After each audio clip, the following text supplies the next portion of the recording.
东北九日行终于来到了最终章，我们将来到日本三景之一的松岛。这一集将带您欣赏古迹的松岛、海上的松岛、夜里的松岛，还有壮观的松岛。还没有订阅的朋友，请记得要订阅哦。嗨，欢迎收看节省过生活，我是 Jason。最后一天下午的行程，我们抵达了松岛，在我背后是松岛鱼市场。那这边有名的是牡蛎，所以你可以吃他们的牡蛎套餐，然后也有牡蛎汉堡，或是不敢吃牡蛎的也可以点他们的海鲜冻。那就来进去鱼市场找吃的啦。我们来找牡蛎汉堡，找到了，牡蛎汉堡就是这家。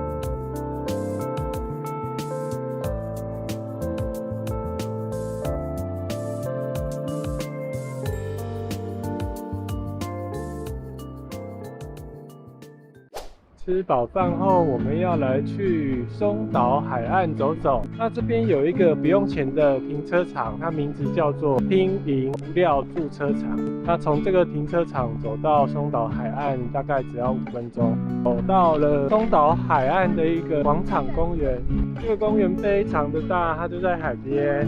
那我会沿着这个海岸走，待会会去五大堂。五大堂是东北现存最古老的桃山建筑，那它是盖在1604年。最特别的是五大堂上面的那一个建筑物，它每隔33年它的门才会开一次。来到松岛一定要跟这边的日本三景碑照相，它就在五大堂的前面，在这边日本三景碑。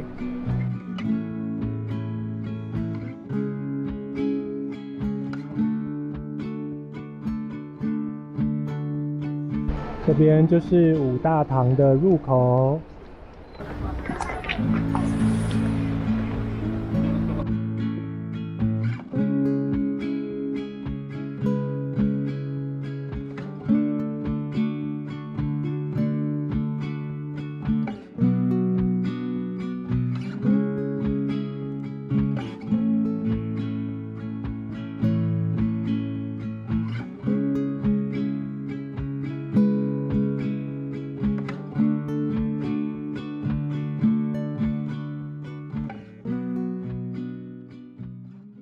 我们等一下的船班是3点的，我待会去换票。建议大家可以在 KKday 买松岛的游船，再来这边换票。KKday 的票会比现场买来的更便宜哦，还会附上一张烤牡蛎的券。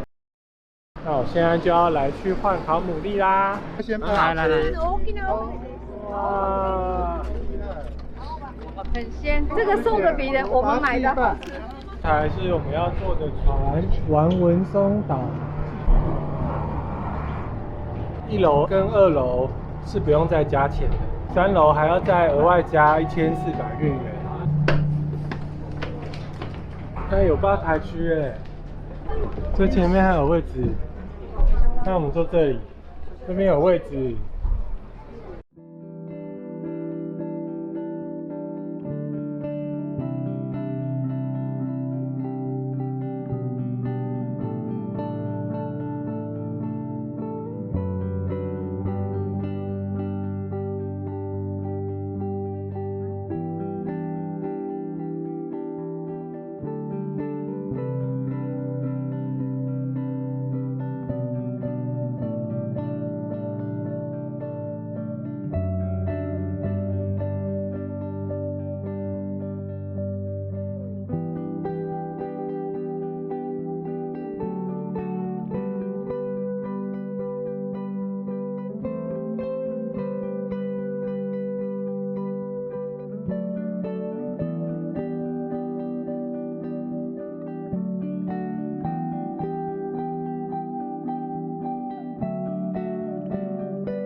下船了。这艘船出航就是去看松岛湾里面大大小小的岛。那其中在解说中令我最印象深刻的是，这松岛湾外面有3个比较大的岛。在3·11大海啸的时候，海啸原本有10公尺，在经过松岛那3个比较大的岛的阻挡之下，海啸来到松岛海岸的时候只剩下2公尺，就免于这些古迹毁于一旦。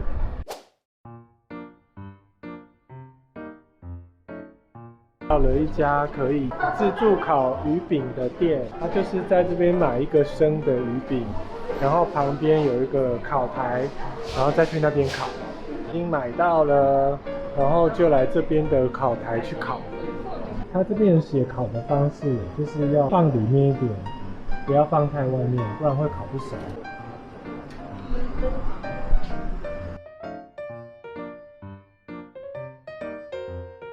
烤好了，双面都把它烤成金黄色的，就可以来吃了。哇，好烫！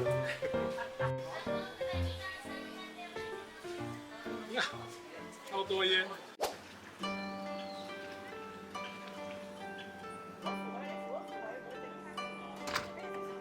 现在来到了福浦桥，这条桥在3·11震灾时候被大海啸冲毁了，但是经过台湾日月潭观光船协会的捐赠，那重盖了这个桥。刚刚在船头的时候，也有一个台日友好的一个情谊见证碑。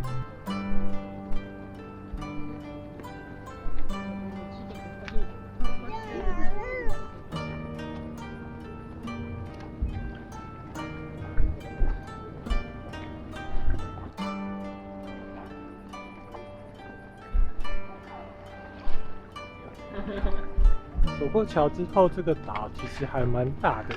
刚看地图有蛮多地方可以走的，因为时间不多，我们今天就只走到变天堂那边去看看。好，已经到了变天堂，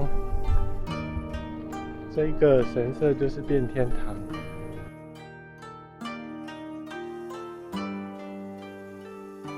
那这边的风景也不错，看一下我后面的景观。也看到一些松岛海岸的小岛。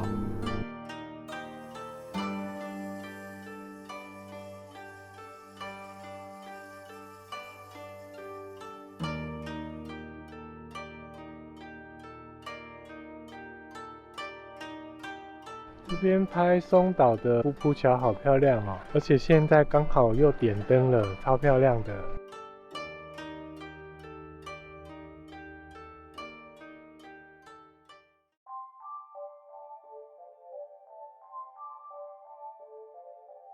嗨，我们晚餐之后就来到圆通院。那现在刚好是枫红季的时候，那今天是红叶季的第1天，里面有夜间点灯的一个活动，那我们就赶快进去看看吧。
虽然说圆通寺里面的红叶还没有全红，但是那个池塘的红叶实在是太厉害了。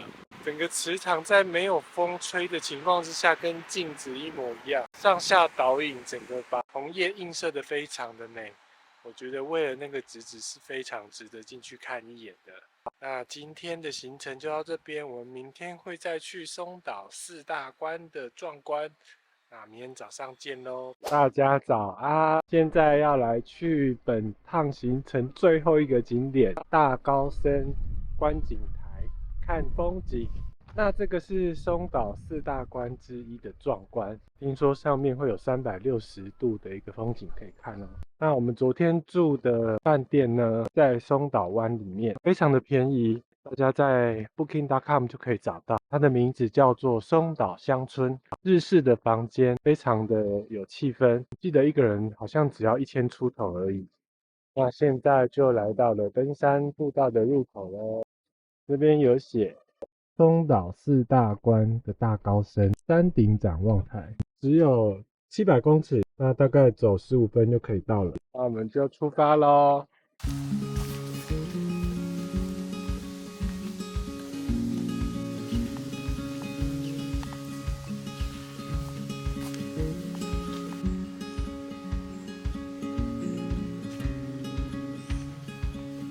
目前的坡度还好，没有说太陡。走上来一下下就可以看到旁边的海湾了。这边开始是连续上坡，很多阶梯。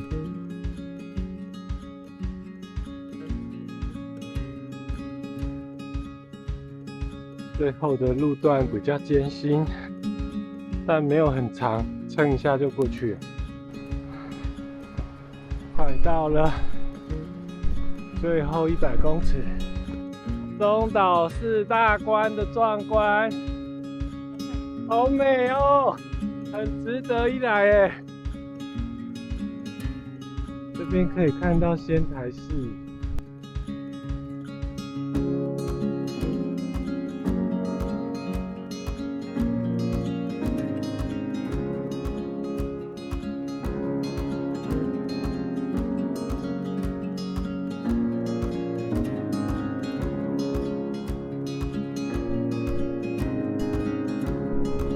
这边是海啸曾经淹没的地区，这边是可以看日出的海湾。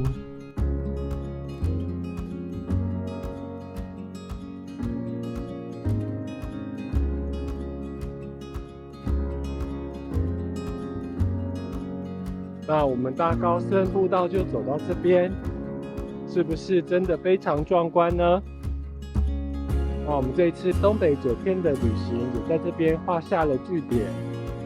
最后，请再帮我按赞、订阅、分享给你的朋友。我们之后的旅程再见喽，拜拜。